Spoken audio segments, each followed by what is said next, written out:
in individual securities in which to invest, speculate, and trade during any given environment. This is going to be a lengthy video, but we might cut out parts of it. We're not sure. It's really shot with a lot just kind of off the cuff, but that's easy for me to do because I'm so accustomed to what I do on every day of the week.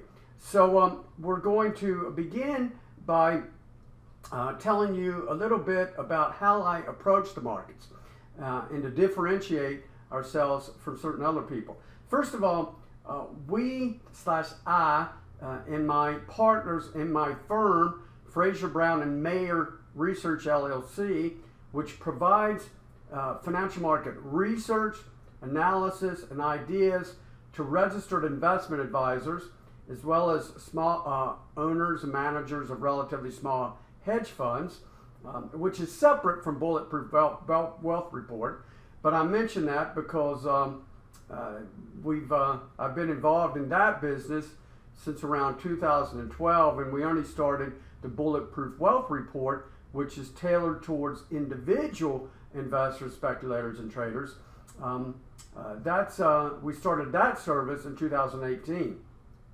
So let's begin by telling you a little bit about how I approach the markets. Well, I'm a top-down research analyst, financial market investment research analyst. And if you're not familiar with that term, what I mean by that is I begin with my research and analysis by looking at the big picture.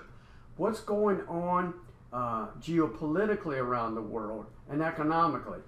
For example, did some large company recently invade and start a war with another country? Oh, that would be a very significant event. Or certain countries having what are referred to as trade wars. They're not agreeing on terms of trade, which has occurred in the United States really for approximately the past 2 years. Today is August 26, 2020. A trade war with China began about 2 years ago. That can affect economies and the markets. So I look at these big picture political economic factors and developments. But more importantly, because those factors, developments, things tend to not, for the most part, to not be very long lasting and do not have, even though they have an effect on the markets meaning the stock market, the bond market, the commodities market, the precious metals market, they don't have as big of an effect or as long lasting effect on the markets as do economic developments and factors. Economic developments and factors have a very substantial influence on the worldwide financial markets. And that's pretty easy to figure out if you really think about it. And I say that because if a particular economy is doing very, very well, is expanding, growing at a healthy rate, well, companies that operate in that economy, overall, in the aggregate or on average, their sales revenues are probably going to be increasing.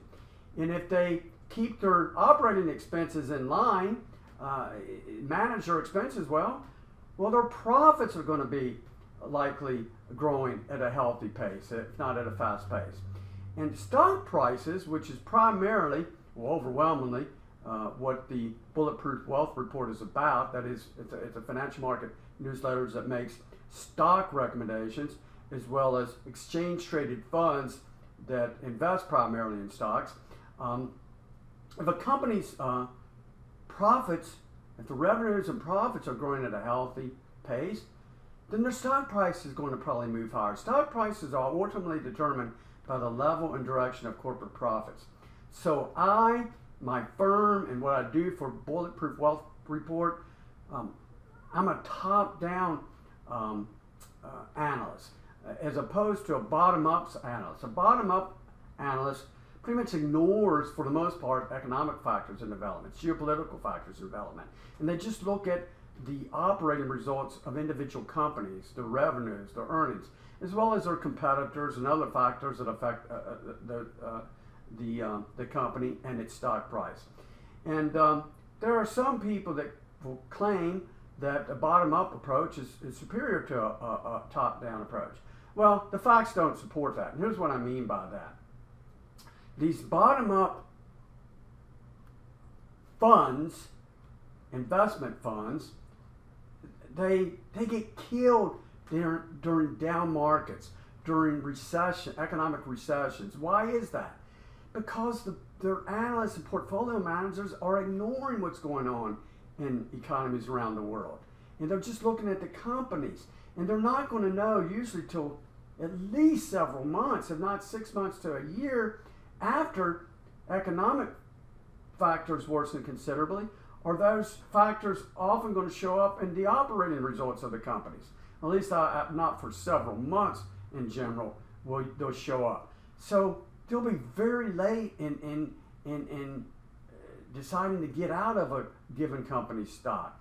And for example, one very well-known bottom-up approach mutual fund that's managed by a person who's a bottom-up analyst and claims has a superior approach. I'm not going to mention his name because this is not about criticizing others. Well, most of our mutual funds, or stock mutual funds, were down between 45 and 60% during 2008. 45 to 60%. Of course, you might be thinking, well, everyone got killed during 2008. Not true. Not true. A financial market newsletter that I operated during 2008 for another company, people that followed my recommendations that I made in that newsletter actually made money during 2008. You're like, oh, that can't be true. Well, we have data to support that, and emails and that we sent to subscribers to back that up. The people who followed my recommendations for that newsletter made money during 2008.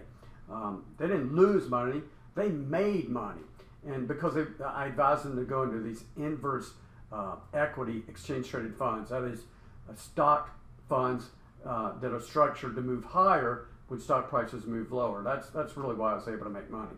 And why did I tell them to go into those funds?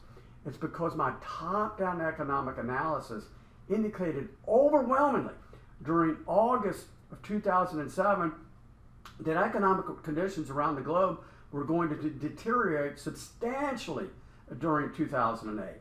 And these models, or a model I should say, that I created during mid-1986, shortly after I graduated from college, is the model that indicated that. This model is composed primarily of numerous leading economic and stock market indicators.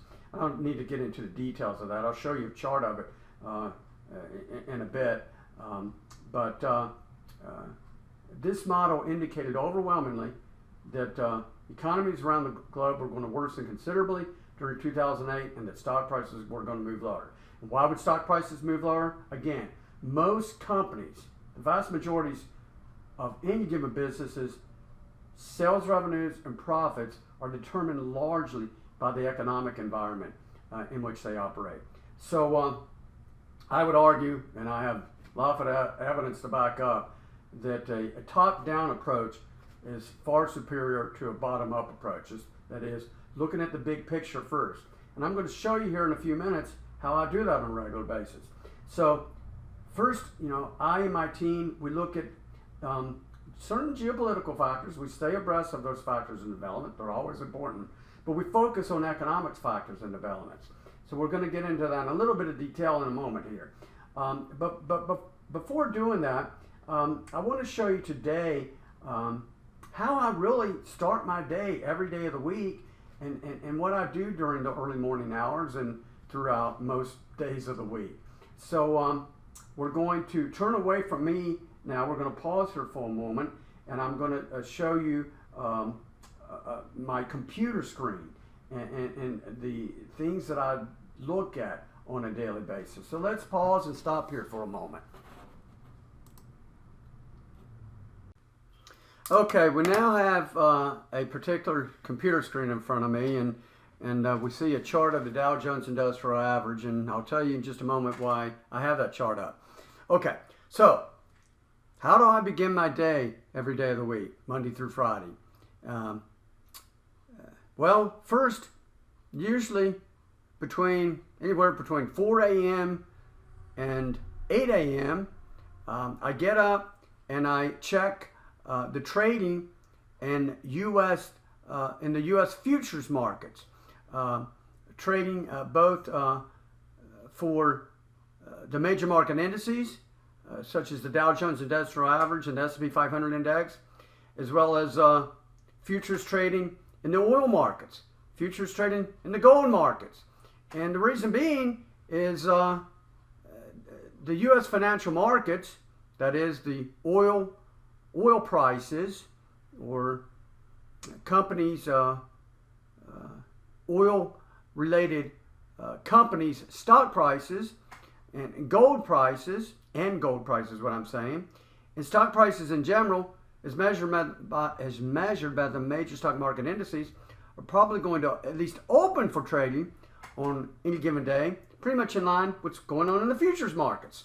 So that's how I begin my day. What's going on in the futures markets? And for example, early today on Wednesday, August 26th, the Dow Jones trading in Dow Jones and the Dow Jones Industrial Average futures were down around 22 points at around 8 o'clock this morning. Trading in futures for oil were up a bit, which isn't surprising because what's going on with the hurricanes that's coming in the Gulf of Mexico. Trading for gold, I think, was down a bit. I don't recall. But I was focusing primarily on trading in stock futures.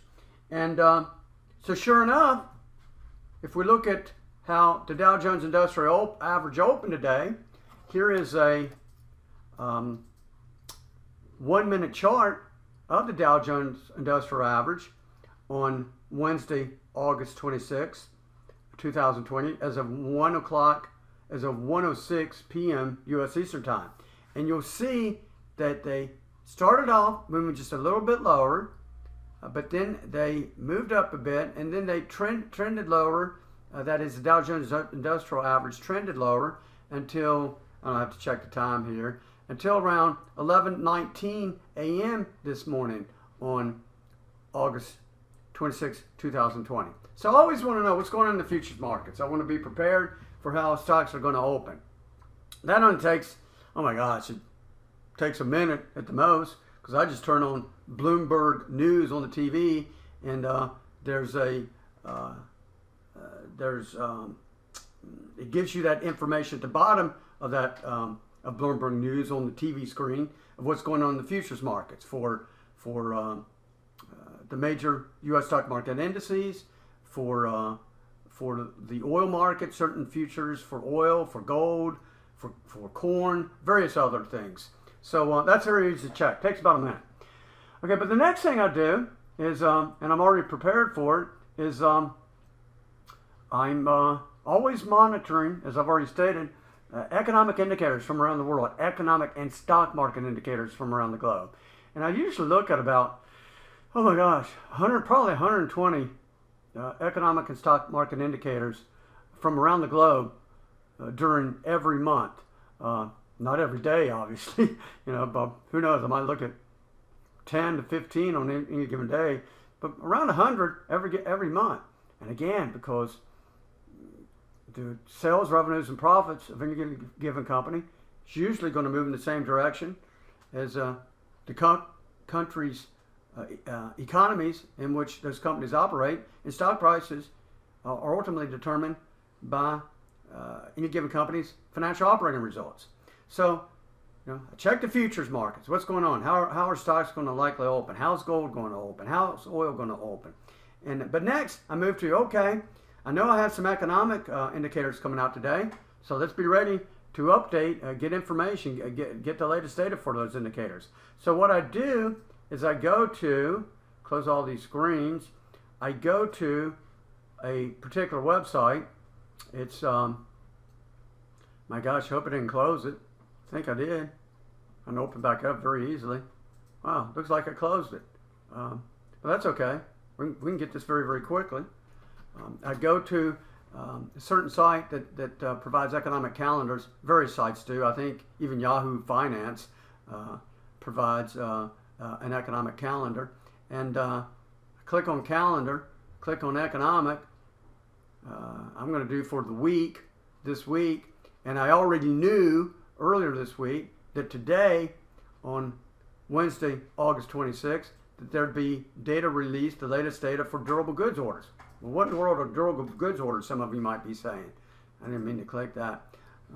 Durable goods orders are new orders from wholesalers and retailers of durable goods. Orders for those goods from U.S. factories. Those are durable goods orders. What are durable goods? Durable goods are long-lasting products such as automobiles, home appliances, furniture, office equipment.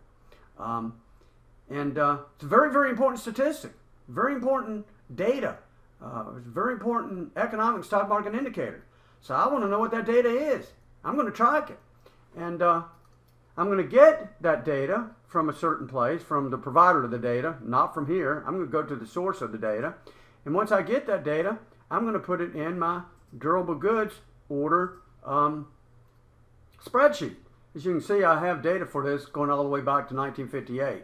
I like to study economic indicators for many, many years to see if there is a correlation between those economic indicators and what happens in a given country's economy.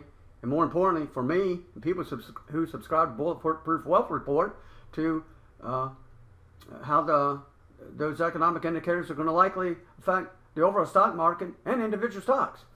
And so I input that latest data early this morning, around 8:35 when it was available from the Federal Reserve Bank of St. Louis, and to update my my spreadsheet for durable goods orders. And then I want to update my chart, which I've already done. And here's a 20-year chart. And if you look at this chart closely, now don't get bored. A lot of people don't want to listen to economic information and commentary. Please don't get bored. This is very, very, very important to determine how to profit from the major upturns in the worldwide financial markets and how to avoid the big downturns. So if we look at a 20-year chart, we'll see that this is a very important leading economic and stock market indicator. The black line is a chart of the S&P 500 index. The blue line is a chart of new orders for durable goods. And you can see they're very strongly correlated. When durable goods orders moves lower, the S&P 500 index and stock prices in general tend to move lower. When it moves higher, S&P 500 moves higher. Look what happened here during December of 2007, only 2 months after the S&P 500 peaked. Usually this occurs before the S&P 500 peaks. Began moving lower and stocks got clobbered. Look what happened when it bottomed during around April 2009. That was only 1 month after the S&P 500 bottom. Very highly correlated. So every day of the week, I update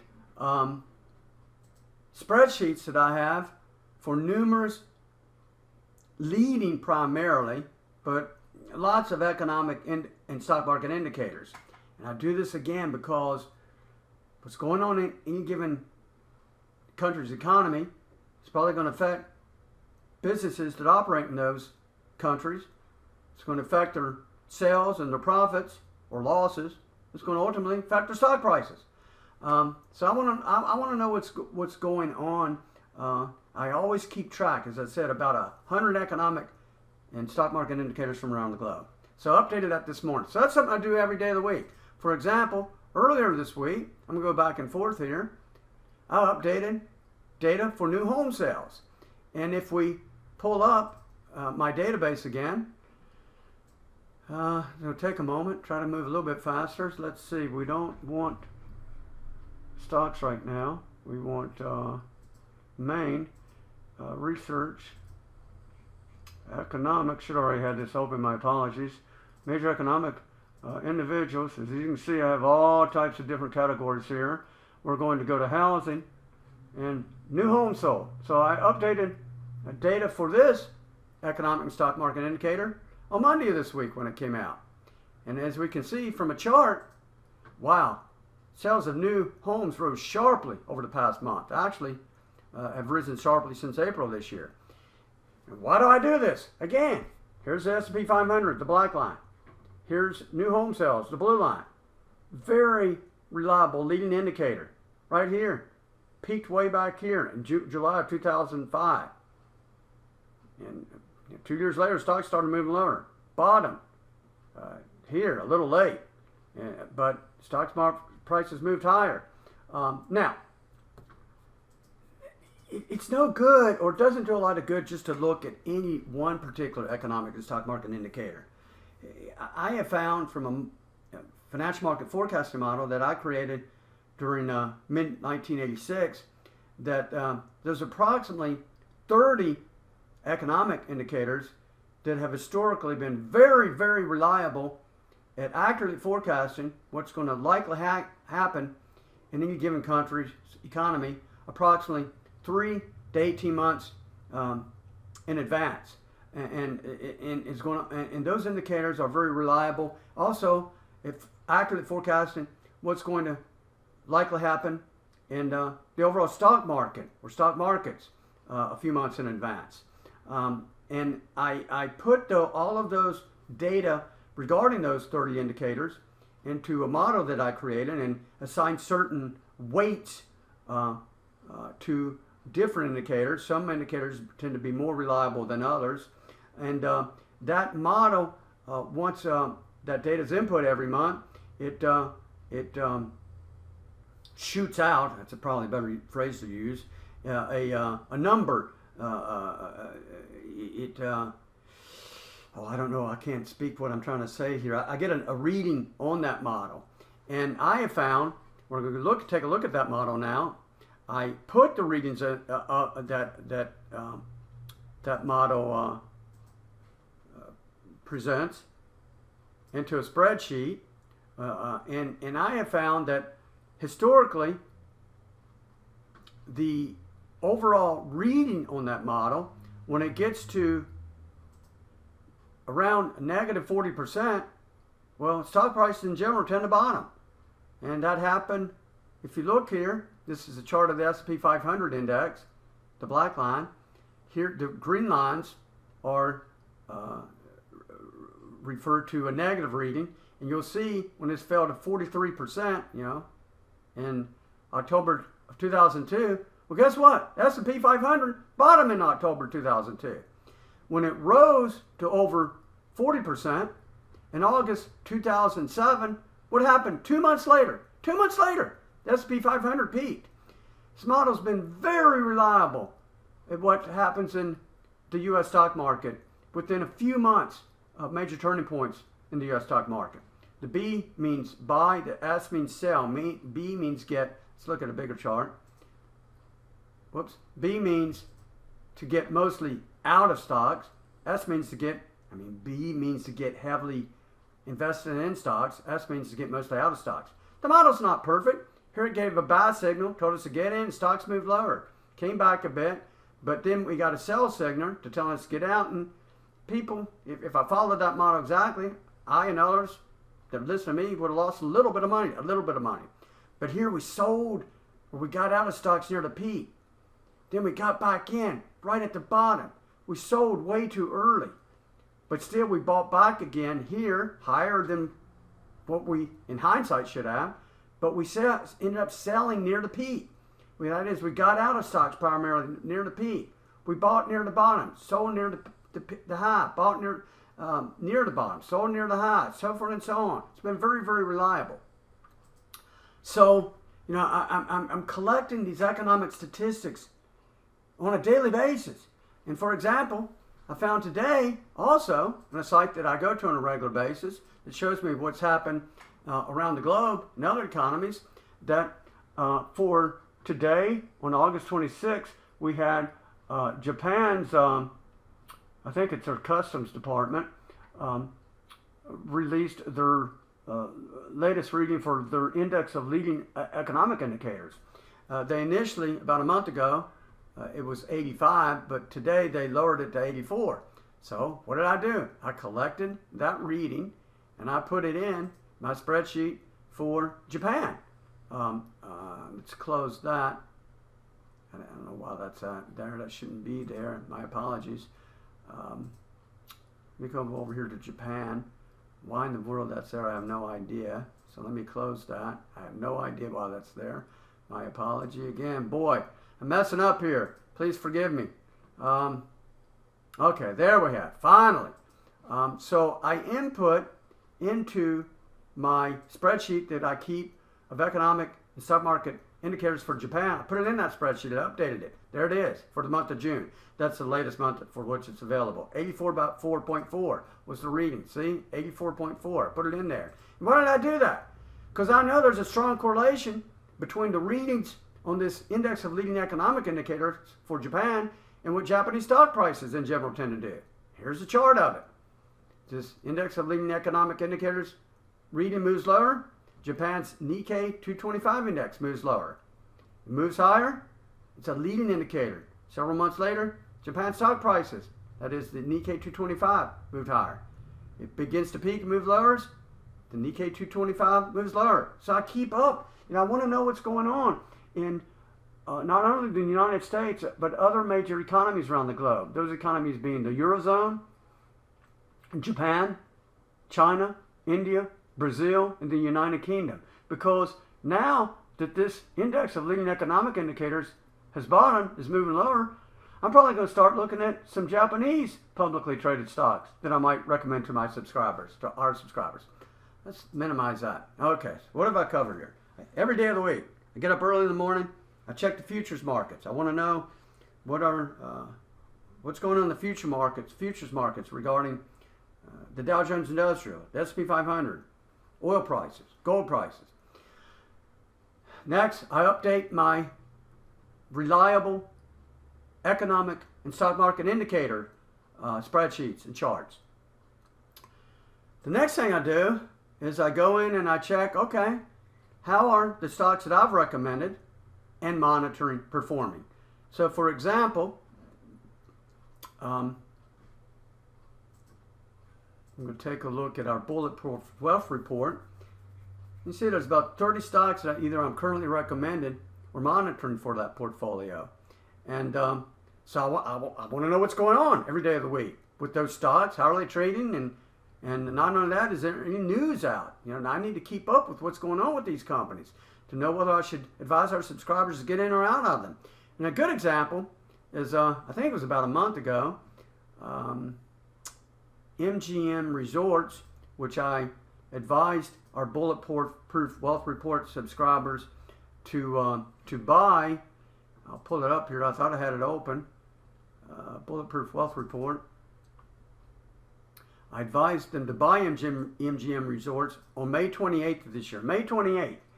And as of August 21st, it's already up 20%. Already up 20%, MGM Resorts. And I'll get into a moment the reason I recommended that, or the types of stocks I tend to recommend. But if we look at a chart of MGM Resorts, well, we didn't get in at its low. We still got in at a relatively low price. We're up 20%.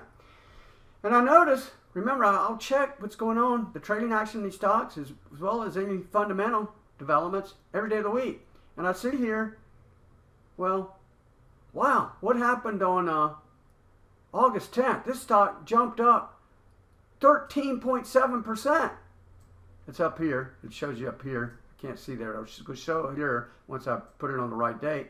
It's up 13.8%, 0.77% on August 10th. What's going on? I already knew. Something major is going on. There's some major news announcements. So sure enough, I go to my Street Smart Edge application, put in MGM for the symbol. I'm going to pull up the news, and I'm going to come down to August, wasn't that August 10th, I think it was? Oh my gosh. What day was that? That was August 10th. So I'm going to check the news for August 10th. And guess what we find out happened on August 10th? We'll see it in a moment.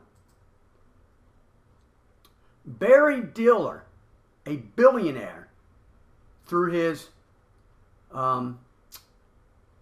through one of his investment funds, that is IAC Interactive Corporation, invested $1 billion in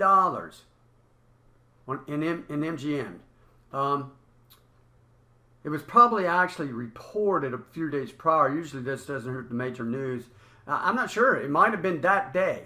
But at least there was an announcement on August 10th that Barry Diller, a billionaire, through one of his funds that he manages, one of his companies that he oversees, invested $1 billion in MGM Resorts. Now I know why MGM Resorts popped high that day. So, I want to know what's going on. I want to look at the trading action. I want to look at developments. I do this every day of the week. I also, on a regular basis, usually only about once every few weeks, I pull up a stocks screen that I use that I can query. I can put in certain criteria that I have found over my 30 plus years of investing, speculating, and trading in the financial markets. Tends to be reliable in identifying individual companies and their stocks that are likely going to perform well during the months ahead. And so looking in NVIDIA, for example, here, it shows up on my screen as one of only 20 stocks. Let's take a look at NVDA. NVDA. Boy, and NVIDIA has done very well since March of this year. So I'll get a list of stocks that in their companies and stocks that I want to look at and determine whether or not I should recommend putting money in those company stocks. And so I get this, I get this screen. There's other screens that I use and to identify stocks. And this only takes me, my query information is already in the screen. So all I do is, I monitor it. There's only 20 companies right now whose stocks meet my criteria. But each company that's in here, I put it on my list of companies, if I haven't already looked at them, that I should take a look at. If I haven't already recommended the stock, then I go, well, let's take a closer look at this company. So then I come over to CBS Market Watch, and I do a real quick review. This usually takes me no more than 2 minutes to determine whether or not I should look more into a particular company and its stock. 2 minutes. I check my query screen. Oh, let's go through and look at these stocks. I come over to this site, CBS Market Watch, and I look at my major criteria. I look at, okay, let's take a quick look at the balance sheet. And I know how to do this very, very quickly. And I'll look at their cash and short-term investments. That is their marketable securities, $33 million. As of the end of 2019, it's cash and marketable securities. Marketable securities they can sell any day of the week. They have this cash readily available to pay their recurring short-term financial obligations. That is their financial debts, bills that are due within the ensuing 12 months. And I'll see that they had $33 million in cash and marketable securities, and they had in debt that was due in only 12 months, current liabilities only $20 million. $20 million. So with cash and marketable securities alone, they can cover entirely, and more so, all of their current liabilities. And then I look at their long-term debt relative to their total assets. I look at certain variables that I know how to look at very, very quickly, within seconds, and determine is this company financially strong or not. I'll tell you why I do that in a moment. Because it's very, very important for me to, I only want to recommend stocks of companies that are financially strong. And then I look at their income statement. So it takes me 2 minutes. First I look at their annual income statement. I want to know their growth. Have they been growing? Well, they're just companies. This is MyTech Systems. And why am I looking at MyTech Systems? Well, MyTech Systems that I did several months ago, actually in December of last year, I recommended. It turned out to be a bad time because no one did saw COVID-19 coming. Recommended in December. And then I told people to add to it in March. And guess what? Even though we had this big downturn in the worldwide financial markets, people who followed my recommendation to put money into My Tech Systems on December 2nd of this year, and then to add to it on, is that right? Wow. Oh, wrong stock. To add to it on, wow, January 28th. Wow, we we had to sit through a downturn, but they're already up 58% as of August 21st. 58%. And how did I find that stock? Well, it showed up in one of my stock queries. The company met the criteria that I see. And then I looked, they were financially strong. I determined that in about a minute. I looked at their sales growth. I'm, oh my gosh, this company's growing rapidly. Up 36% in 2016 versus 2015, up 30%. Look at this year-over-year growth in revenues. Okay, but what about their expenses? Well, their expenses are growing at a slower rate. In 2019 versus 18, up 33% versus 2018 for their sales revenue, up 33%. But their operating expenses are up 25%. Well, that means they probably made a profit. And sure enough, their pre-tax income for 2019 versus 18 was up 54%. I'm like, okay, that's all I need to know. This took 2 minutes. It showed up in my query screen to identify companies who meet my criteria. I looked at their balance sheet real quick. They're financially strong. I looked at their revenue and earnings growth, very strong. This company's worth looking at further. And I do look at a lot further. You know, I don't leave it at that. I think get in a lot of detail. I look at their competition. What kind of competition do they have? Are they a leader or not in their particular field of operations? You know, many what type of products and services are they growing in demand? That's going to show up in sales revenue, of course. But then I look more closely at their longer-term financial operating results. And here's a balance sheet, for example, when I first started looking at this company during around November of 2018. Here, their cash and marketable securities alone were this is for September of 18, 1.7 times their current liabilities. That's a lot. They can easily cover their short-term financial liabilities. Then I looked at let's look at their total long-term liabilities. Total liabilities, all of the financial obligations represent only 4.5% of their total tangible assets. This is a financially strong company. Why is that important? It's important because if we experience an economic downturn, well, we want to know that the companies in which we invest, the companies whose stocks we buy, are likely going to be able to sustain that downturn. There's no doubt in my mind, My Tech Systems was going to be able to sustain any economic downturn that might ensue. But then we look at the longer-term financial operating results. I don't just do a year. You know, look here, I did this back. Well, I went back to 2013. I want to know, did they just have one good year? And we'll see, no, as we saw earlier, they've been growing their revenues at a fast rate over the past several years. I don't know why their net income was down during 2018. That was a bad year, but it recovered in 2019. And then if we look at this year, or this 3 months into June 30th, even during this COVID crisis, where a lot of companies were forced to close, their sales revenue was up 16% versus the same period in 2019. Their income before income taxes, even though we had these thousands of businesses were forced to shut down, even in this crisis, they grew their income before income taxes, excluding stock-based compensation, which isn't a real expense. I don't want to get into that. 41%. This is a strong company.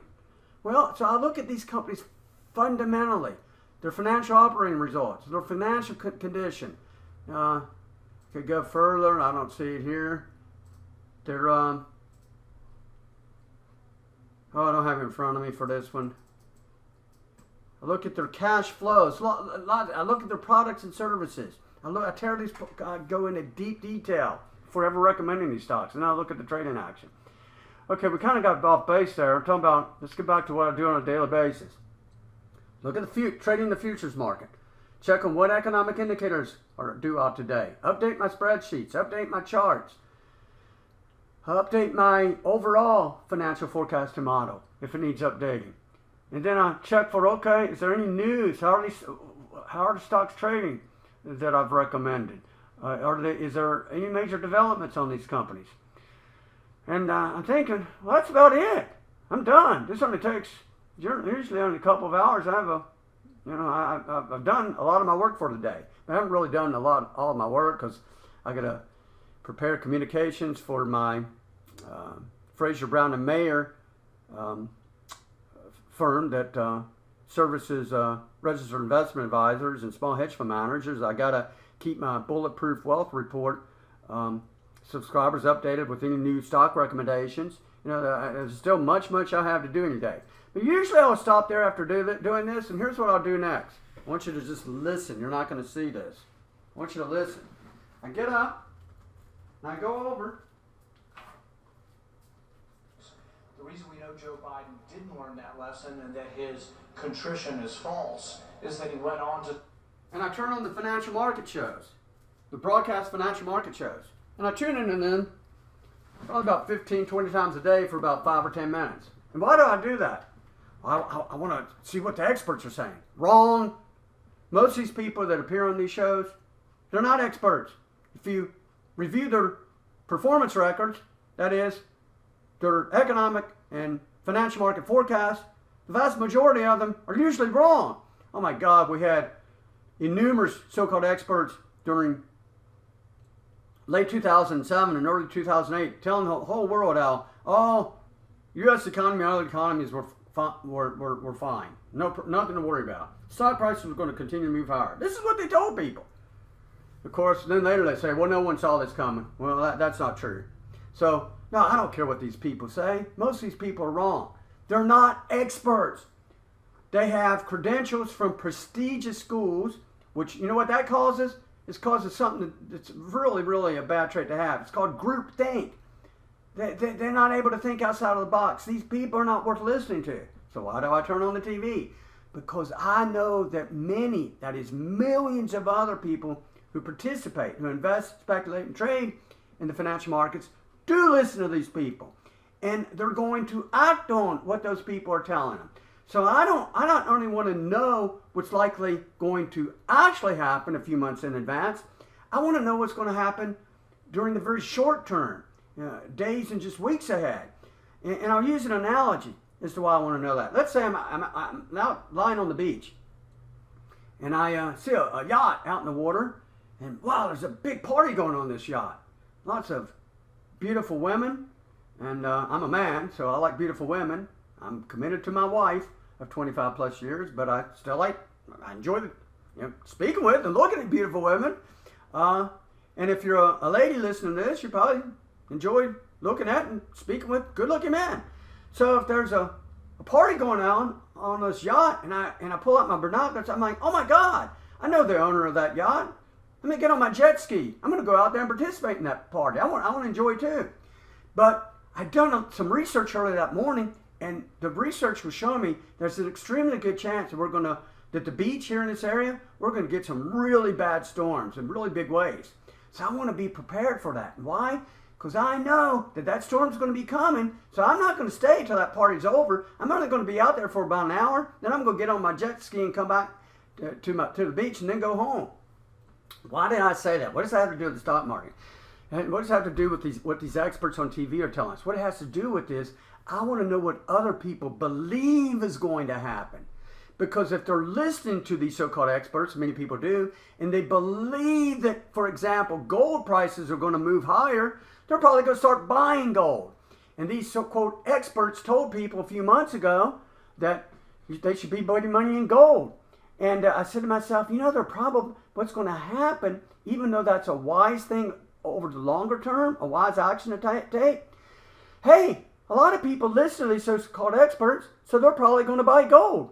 And you know what's going to happen? Gold prices are probably going to move higher. And sure enough, the reason I'm doing scrolling over here back to my screen, I don't know, I don't have it in front of me. I don't know why I don't. It should be here.